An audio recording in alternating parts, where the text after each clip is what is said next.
नमस्कार दोस्तों, स्वागत है आपका अपने YouTube चैनल में।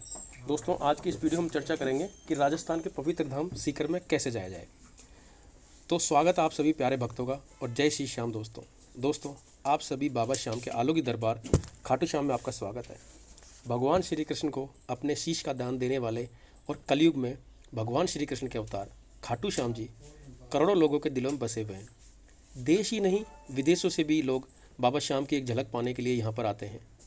जैसे जैसे कलयुग बढ़ रहा है, बाबा श्याम के भक्तों की संख्या बढ़ रही है और उनका विश्वास भी बढ़ता जा रहा है। ऐसा विश्वास जब कहीं भी आपको सफलता ना मिले तो एक बार आप इस दरबार में ज़रूर आएँ। आपकी किस्मत के दरवाजे खुल जाएंगे, क्योंकि बाबा श्याम को हारे का सहारा भी कहते हैं। तो दोस्तों, आज के इस वीडियो में मैं आपको खाटू श्याम में दर्शन और यात्रा की संपूर्ण जानकारी दूंगा। अगर आप भी खाटू बाबा के दर्शन करने का प्लान बना रहे हैं तो ये वीडियो आपकी बहुत हेल्प करेगा।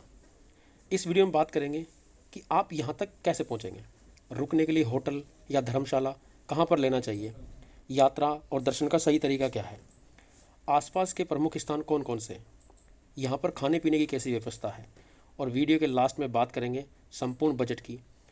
तो खाटू श्याम जी की यात्रा A to Z complete information के लिए वीडियो को एक बार पूरा ज़रूर देखें और वीडियो अच्छा लगे तो इसे लाइक करें।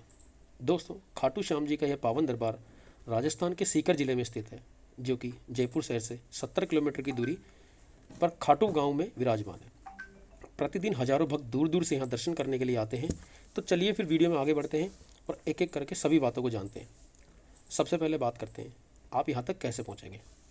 दोस्तों, यहाँ का सबसे नियरेस्ट रेलवे स्टेशन है रिंगस, जो यहाँ से 16 किलोमीटर दूर स्थित है।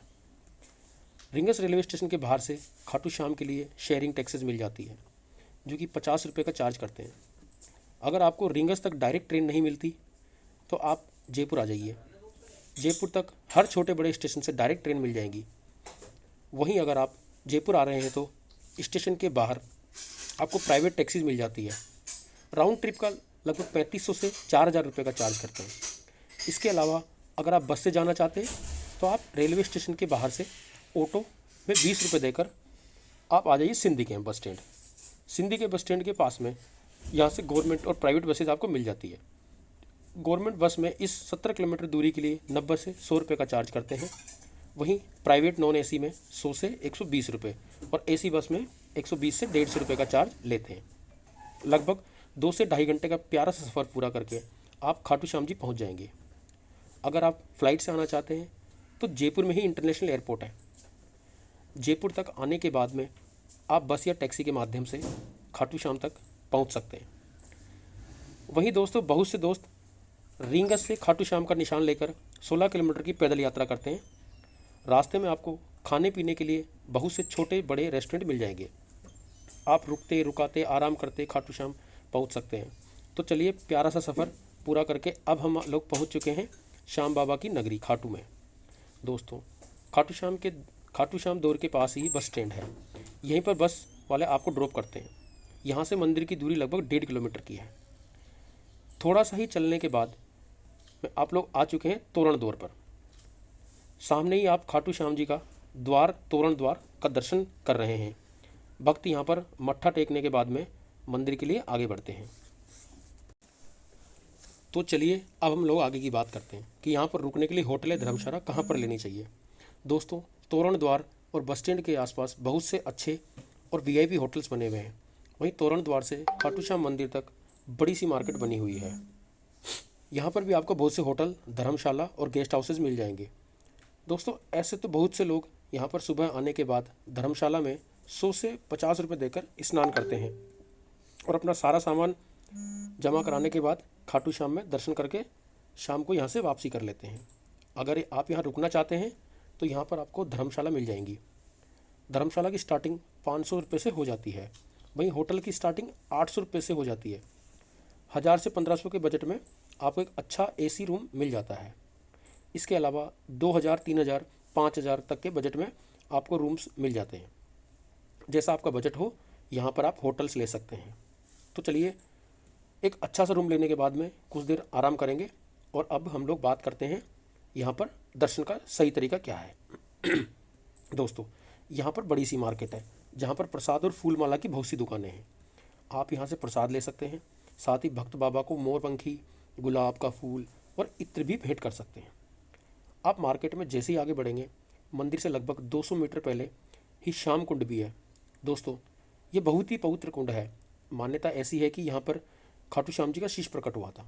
मान्यताओं के अनुसार इसी स्थान पर एक गाय का दूध खुद से ही निकलता था। जब लोगों ने इस स्थान को पवित्र मानकर खुदाई की, तब यहाँ पर खाटू श्याम जी का शीश प्रकट हुआ। इस पवित्र कुंड में स्नान करने से बहुत से रोगों से मुक्ति मिलती है। साथ ही आपकी बहुत सी मनोकामनाएं भी पूर्ण होती है।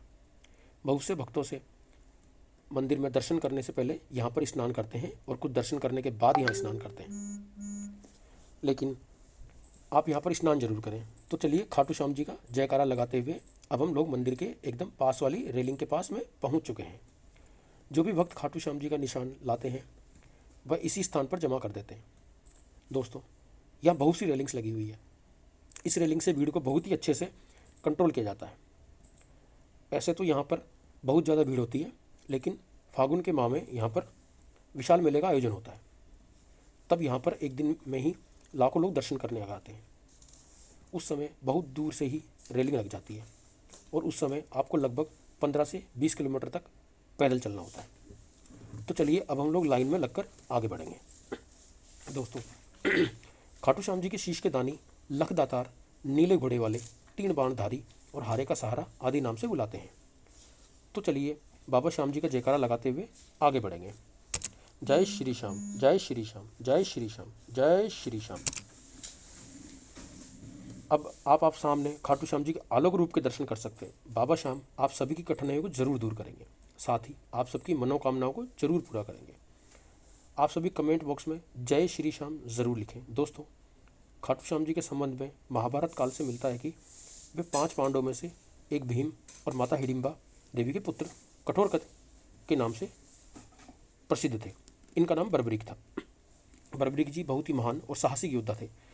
इनको 3 अमोघ बाण चलाने का वरदान मिला था, जिससे तीनों लोग पर विजय प्राप्त कर सकते थे। महाभारत युद्ध के दौरान भगवान श्री कृष्ण ने इनकी शक्तियों को जानकर इनसे शीश का दान मांग लिया, क्योंकि यह उस पक्ष से लड़ना चाहते थे जो हार रही हो।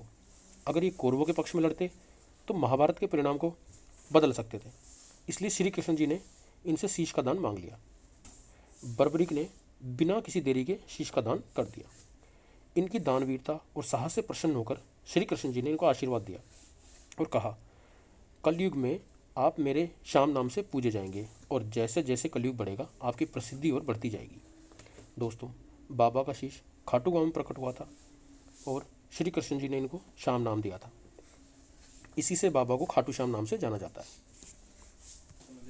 दोस्तों, ऐसा तो बहुत ही मंदिर प्राचीन है, लेकिन इसका निर्माण 1027 में राजा रूप सिंह चौहान द्वारा कराया गया था।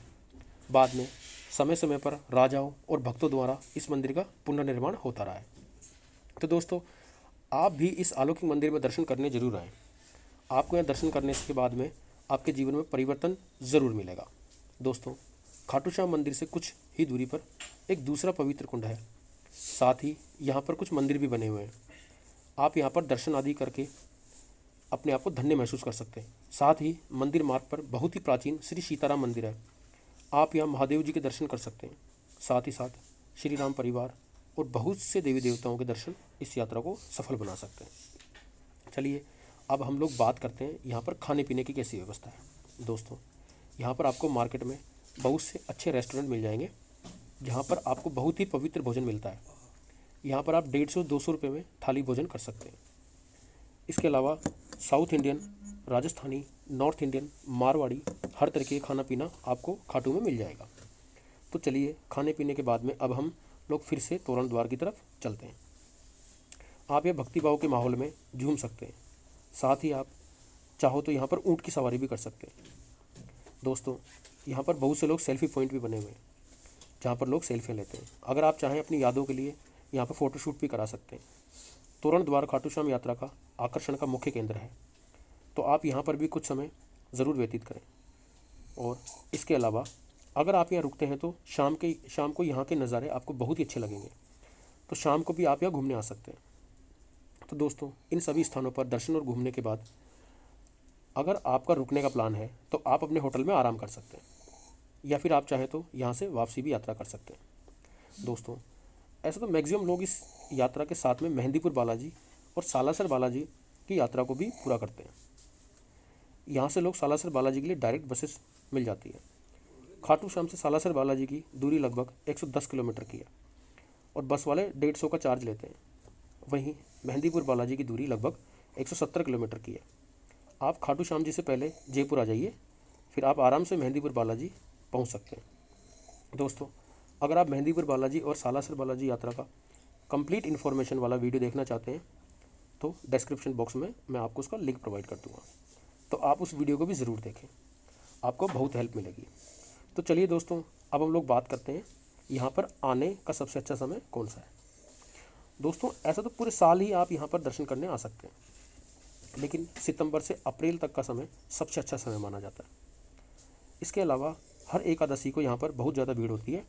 वहीं खाटू श्याम जन्म उत्सव और फागुन महीने में आयोजित होने वाले मेले में रिकॉर्ड तोड़ भीड़ आती है, तो आप अपने हिसाब से यहाँ पर दर्शन करने आ सकते हैं। तो बात करते हैं अब यहाँ पर कितने दिन का प्लान बनाना चाहिए। दोस्तों ऐसे तो आप एक दिन में खाटू श्याम जी का दर्शन करने के बाद अपने घर के लिए वापस निकल सकते हैं या सालासर बालाजी या मेहंदीपुर बालाजी के लिए निकल सकते हैं। इसके अलावा अगर आप चाहें तो यहाँ पर एक नाइट का स्टे भी कर सकते हैं।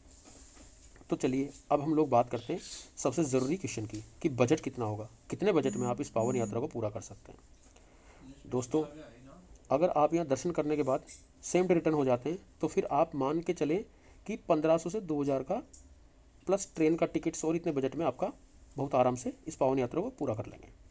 वहीं अगर आप यहाँ पर 2 डेज़ और 1 नाइट का प्लान करते हैं तो 100 से 1000 से 3000 प्लस ट्रेन टिकट इतने बजट में बहुत ही अच्छे तरीके से इस पावन यात्रा को पूरा कर लेंगे। तो दोस्तों यहाँ पर मैंने आपको खाटू श्याम जी यात्रा से रिलेटेड हर एक छोटी से छोटी और बड़ी से बड़ी जानकारी देने की कोशिश की है, और अगर फिर भी आपको कोई क्वेश्चन रह जाता है तो आप कमेंट बॉक्स के माध्यम से मुझसे पूछ सकते हैं। दोस्तों आपको वीडियो कैसा लगा, इस वीडियो के बारे में ज़रूर बताएं, और आप ये वीडियो कहाँ से देख रहे हैं कमेंट बॉक्स में जय श्री श्याम जरूर लिखें और चैनल को सब्सक्राइब करें। Okay, thank you.